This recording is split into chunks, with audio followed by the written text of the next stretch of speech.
Brought to you by TechnoSpark 20 series smartphones. I'm superhuman.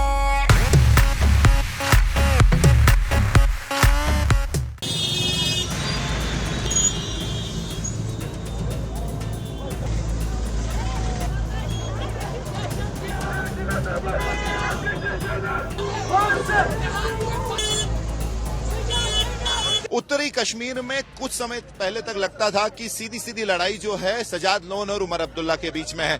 Engineer Rashid जो कि 2019 जब article abrogation हुआ, आर्टिकल 370 हटा, तब से जेल में है। बाकी सारे नेता छोड़ दिए गए हैं, लेकिन वो अभी भी तिहाड़ में है। लेकिन ये इन इलेक्शंस का सबसे इंटरेस्टिंग मोड है, जहां उनके बेटे अबरार रशीद अब उनके लिए कैंपेन कर रहे हैं और जिस तरीके से लोगों का जो रिस्पांस मिला है, जो प्यार मिला है, वो अभूतपूर्व है। इससे पहले हमने देखा नहीं कि इतने कम समय में इतना बड़ा इलेक्शन कैंपेन है। और मैं आपको ये भी बोल दूं कि कोई पार्टी ऑर्गेनाइजेशन बड़ा नहीं है, कोई फंडिंग नहीं है, कोई किस्म का जो बड़े बड़े दिग्गज नेताओं का एक कैंपेन प्लान होता है वो नहीं है। जहां जहां से जा रहे हैं लोग जुड़ते जा रहे हैं। हम इनसे बात करेंगे। अबरार, आपने कुछ 2 हफ्ते पहले ऐसा सोचा था कि इस तरीके का जो है लोगों का रिस्पांस आपको मिलेगा? जी नहीं, 2 हफ्ते पहले तो ऐसा नहीं सोचा था, लेकिन एक यकीन था कि कहीं ना कहीं मेरे वालिद साहब ने कश्मीर और कश्मीरी के लिए अच्छा काम किया है और शायद उसका सिला आज उनको ये मिल रहा है। और आप देख रहे हैं जहाँ जहाँ हम जा रहे हैं लोग खुद हमसे जुड़ रहे हैं, ये कारवान और बढ़ता जा रहा है। जी आप इस नारे को बताइए। आप यहाँ मैंने सुना एक नारा कि तिहाड़ का बदला हम वोट से लेंगे। जी बिल्कुल, ये मैंने नहीं बनाया, ये लोगों ने खुद बनाया है, क्योंकि उनको पता है कि एक वोट के जरिए एक डेमोक्रेटिक प्रोसेस में रह के हम इंजीनियर रशीद साहब को जेल से बाहर निकाल सकते हैं और वो बाहर निकल के जो बाकी हमारे बेगुनाह मजलूम जो भी नौजवान जेलों में बंद है वो उनकी जो है कल को रहनुमाई कर सकते हैं। आपने केस तो फॉलो किया होगा, कहाँ रखना है, कहाँ पे प्रॉब्लम आ रही है? क्योंकि बाकी सारे जो लीडर थे उसमें अरेस्ट हुए थे वो सब बाहर आ गए, लेकिन इंजीनियर अभी भी जो है जेल में। जी अभी जो उनका केस है वो पटियाला हाउस में चल रहा है, अंडर ट्रायल है, वो भी कन्विक्टेड नहीं है और इसीलिए हम ये इलेक्शन लड़ पा रहे हैं। और इसके लिए हम इलेक्शन कमीशन ऑफ इंडिया का भी शुक्रिया अदा करते हैं जिन्होंने हमें एनओसी दी और एनआई कोर्ट ने भी हमें एनओसी दी। और रही केस की बात, हमने बेल के लिए भी अप्लाई किया था 1-2 बार, लेकिन वो रिजेक्ट हुई। अब जो ये मेरे पास एक अपॉर्चुनिटी है, क्योंकि वो एक सिटिंग एमपी को जो है वो जेल में नहीं रख सकते, उनकी जो है ओथ लेनी होती है, बाकी फॉर्मेलिटीज होती है। तो आज मेरे पास ये अगर अपॉर्चुनिटी है तो मैं इसका पूरा फायदा उठाना चाहता हूँ कि मैं लोगों के सपोर्ट और वोट की मदद से उनको बाहर निकालना चाहिए। तो आपने बिल्कुल एक बेटे की तरह यहाँ बात की। आप पॉलिटिशियन नहीं है, वो मैं भी कह सकता हूँ। आप 2 हफ्ते पहले तक आपको बिल्कुल अंदाजा नहीं था पॉलिटिक्स क्या होता है, लेकिन अब जब आप पॉलिटिक्स ही है ये, क्योंकि आप जो है इलेक्शन लड़ रहे हैं, सजाद लोन, उमर अब्दुल्ला जैसे दिग्गज हैं आपके सामने, तो कितना आपको अब लग रहा है कि आप जीत सकते हैं? ये जो ख्वाब आपने देखा है, ख्वाब ताबीर हो सकता है? ये देखिए, नामुमकिन कुछ भी नहीं है, मुश्किल है लेकिन नामुमकिन नहीं है। रही फिर अपोजिशन की बात, मेरी पर्सनल लड़ाई किसी से नहीं है, ना मेरी एनसी से लड़ाई है, ना पीसी से, ना पीडीपी से। मैं बाहर से एक फर्जन निकला हूँ, अपना फर्ज निभाने के लिए निकला हूँ और अपने बाप के लिए निकला हूँ। अगर वो यहाँ होते तो शायद आप मुझे कहीं नहीं देखते। मैं अभी कॉलेज में होता, मेरे एमएससी के फर्स्ट सेमेस्टर के एग्जाम स्टार्ट होने वाले 25 मई से, या फिर हो सकता है 20 मई से ही। तो जब ये इलेक्शन 20 मई को खत्म हो जाएगा, मैं अपना वोट डाल के जो एग्जाम की प्रिपरेशन करूंगा। अगर वो बाहर होता है, वो खुद कैंपेन कर रहे होते और मुझे शायद इस झंझट में नहीं आना पड़ता। और ना ही मैं किसी सियासत के घर से आया हूँ, मैं बस एक बाहर से एक फर्जंद आया हूँ और मेरा कोई गरज नहीं। आपको उम्मीद है कि वो अगर इलेक्शन जीते तो जेल से बाहर आ जाएंगे?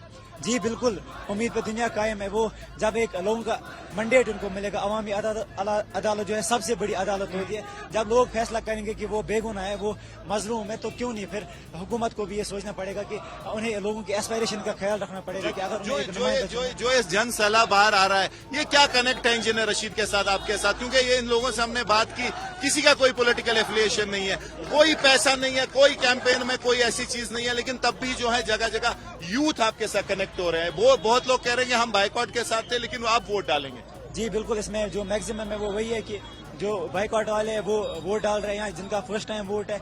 और इसकी वजह ये है कि उनके जो है एक इंजीनियर रशीद साहब के साथ दिली मोहब्बत एक है, तो ये दिल का रिश्ता है। वो कभी बंदूक के बल पे जो है उन्होंने किसी के दिल पे राज नहीं किया, उन्होंने अपनी सादगी से, अपनी ईमानदारी से जो है लोगों के दिलों पे जो है राज किया और आज उसी का सिला उनको जो है ये ऐसे मिल रहा है। उमर अब्दुल्ला ने परसों कहा अगर हमें पता होता कि इंजीनियर रशीद उठ रहे हैं तो हम शायद इस पे सोचते, अपना जो है हम मैदान में नहीं उतरते। आपको लगता है पॉलिटिकल स्टेटमेंट है या इसमें कोई सच्चाई है? मुझे देखिए पॉलिटिक्स से कुछ लेना देना है नहीं।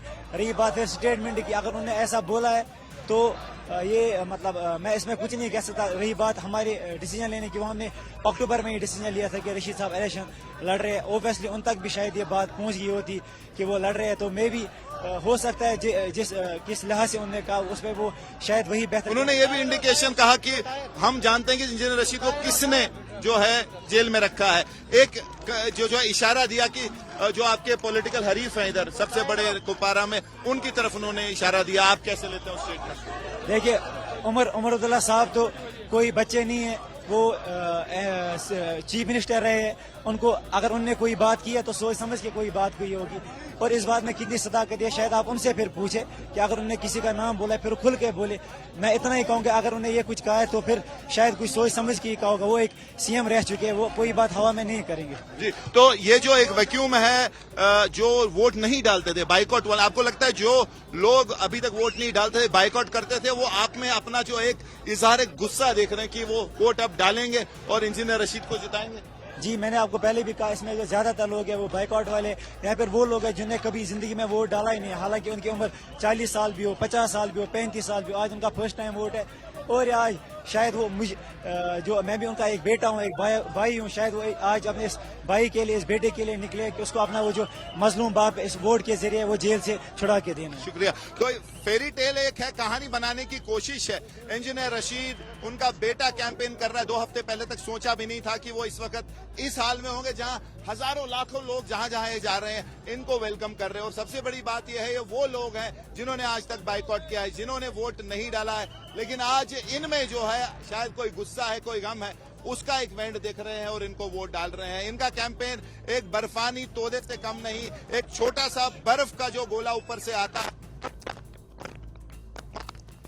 لیتا ہے اور نیچے آ کے جو ہے ایک ایولانچ بن جاتا ہے. تو کیا یہ ایولانچ جو ہے بڑے بڑے کھلاڑیوں کو پس کرے گی؟ کیا ان کا کیمپین ختم ہو جائے گا؟ ہم بات کر رہے ہیں سجاد لون اور عمر عبداللہ کی, اور آلریڈی اگر آپ دیکھیں گے وہاں اس کی گرمی محسوس ہو رہی ہے. عمر عبداللہ جو ہے سافٹ طریقے سے ان کے بارے میں بات کر رہے ہیں. سجاد لون نے ابھی تک بات نہیں کی ہے. تو بہت انٹرسٹنگ اب ہونے والا ہے اتری کشمیر کا کانٹیسٹ, اور انجینئر رشید اب ایک بہت بڑے امپورٹنٹ کینڈیڈیٹ ہے اس میں. اور حالانکہ وہ جیل میں ہیں اور لیکن ان کے بیٹے یہاں کیمپین کر رہے ہیں, اور شاید ہندوستان کی ہسٹری جو لوک سبھا الیکشنز کی ہسٹری ہے اس میں ایک بہت نیا انٹرسٹنگ پیج اس الیکشن میں جڑنے والا ہے.